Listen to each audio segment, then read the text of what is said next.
தர்பூசணி பழத்தில் கலக்கப்படும் செயற்கை நிறம், ஊசி மூலம் பழுக்க வைக்கப்படும் பழங்கள். Shocking report.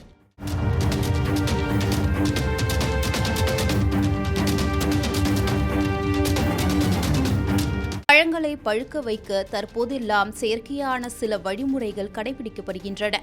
அது மக்கள் உயிருக்கு பேராபத்தை ஏற்படுத்தும் என்று தெரிந்தும் பல வியாபாரிகள் லாப நோக்கத்திற்காக இப்படி செய்கின்றனர்.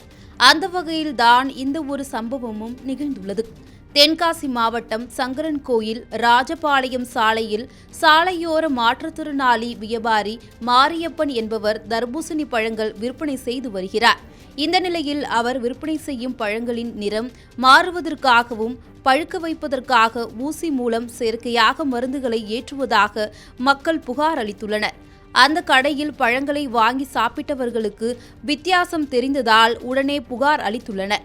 புகாரின் பெயரில் கடைக்கு நேரடியாக வந்த உணவு பாதுகாப்புத்துறை அதிகாரி முகமது ஹக்கீம் தலைமையிலான நகராட்சி ஊழியர்கள் சோதனை செய்தனர்.